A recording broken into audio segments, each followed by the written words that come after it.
انداز دیکھیے، ارشاد فرمایا والعصر، رب فرماتا ہے مجھے زمانے کی قسم ہے۔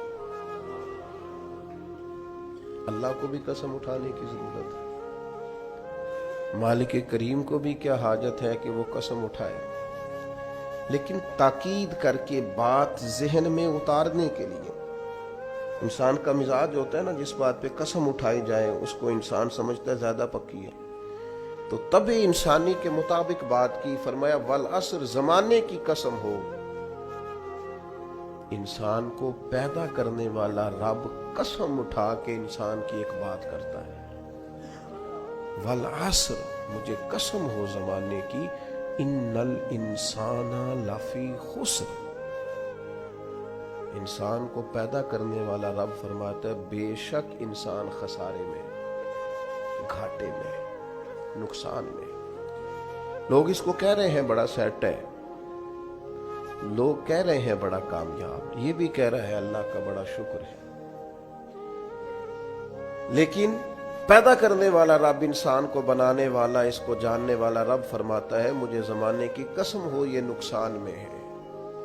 اور خسارہ اس خسارے کو نہیں کہتے ہیں کہ لوگ کہتے ہیں میں نے کاروبار کیا تھا تو نفع نہیں ہوا، نقصان ہوا۔ خسارہ اس خسارے کو کہتے ہیں جو اصل مال بھی ضائع ہو جائے، راس المال بھی ضائع ہو جائے تو کہتے ہیں خسارہ ہوا ہے، یعنی اس کے پاس جو تھا اس میں بھی یہ خسارے میں کہ یا اللہ سارے خسارے میں ہے؟ فرمایا نہیں، الا الذین آمنوا، جن میں 4 صفتیں پائی جائیں وہ نہیں خسارے میں۔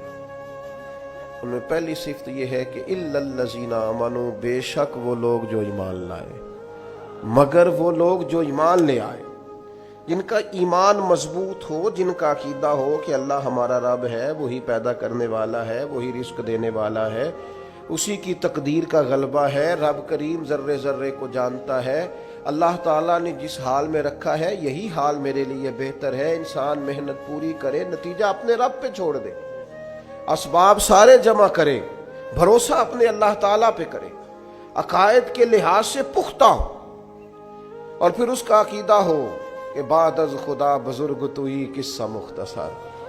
کائنات میں سب سے عرفہ والا، عظمتوں والے، شانوں والے، بلندیوں والے، رفتوں والے، کائنات کے امام، نبیوں کے امام، رسولوں کے امام، فرشتوں کے امام، محبوب مطلق اگر کوئی ہے تو جناب محمد الرسول اللہ ہے صلی اللہ تعالی علیہ وسلم۔ سب سے اولا ہو اعلیٰ ہمارا نبی، سب سے بالا ہو اعلیٰ ہمارا نبی، اپنے مولا کا پیارا ہمارا نبی، اور دونوں عالم کا دھولا ہمارا نبی۔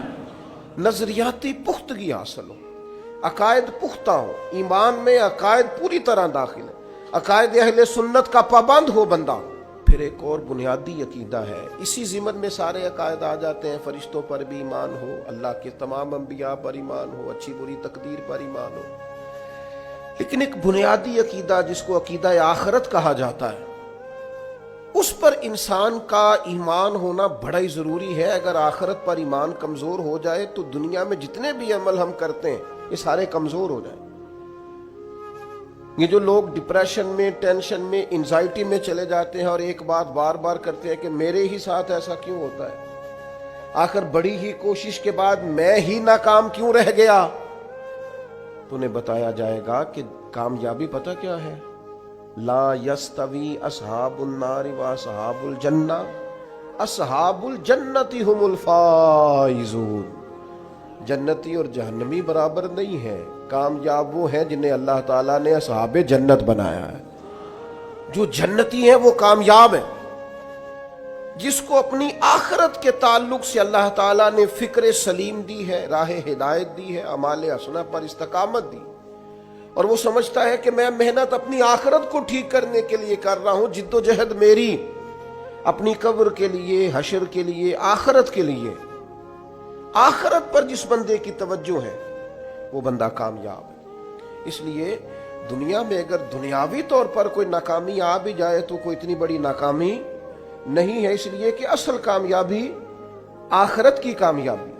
تو عقائد مضبوط ہوں، اور پھر عقائد اہل سنت کی پابندی اس کے پاس موجود ہو، نہ رفض کی طرف اس کا رجحان ہو، نہ خارجیت کی طرف اس کا رجحان ہو، اس کے نظریات ستھرے ہوں، اجلے ہوں، خوبصورت ہوں، وہ رسول پاک کی ذات گرامی کی پوری غلامی کرنے والا وہ شخص، تو اس کے نظریات اعلیٰ ہوں۔ تو فرمایا کہ انسان خسارے میں ہے الا الذین آمنوا، مگر وہ لوگ جو ایمان لائے، وعملوا الصالحات، اور جنہوں نے نیک اعمال کیا۔ اور یہاں بات ختم نہیں ہوئی، دو صفتیں اور بھی پیدا کریں۔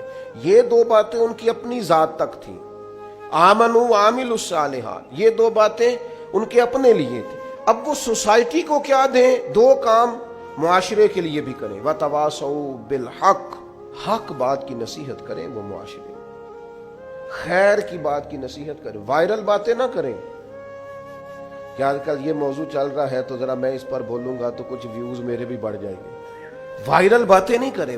وتواصوا بالحق، وہ حق بات کی نصیحت کریں، کلمہ حق کہیں اور حکمت کے ساتھ کہیں، ادعو الی سبیل ربک بالحکمہ، دانائی کے ساتھ کہیں، لوگوں کو سمجھانے کی نیت سے کہیں، کلمہ حق ان کی زبان پر آئے۔ اور میرے نبی پاک علیہ السلام نے فرمایا سب سے افضل جہاد ظالم بادشاہ کے سامنے کلمہ حق کہنا ہے۔ آپ حق کے ساتھ کھڑے ہوں، پھر آپ لوگوں کو امر بالمعروف کریں، پھر نہی عن المنکر کہیں، اور وہ بھی بندہ دیکھ کے نہیں۔ اگر امیر آدمی غلطی کر رہا ہے تو پھر آپ خاموش ہیں، اور کسی غریب کو کرتے دیکھ لیا ہے تو آپ نے دینی حکمت کو بھی پیش نظر نہیں رکھا اور اسے رسوائی کر دیا ہے، آپ نے اسے سخت ترین تکلیف سے گزار دیا ہے۔ حق بات کی نصیحت کریں، اور جو لوگ حق بات کہتے ہیں نا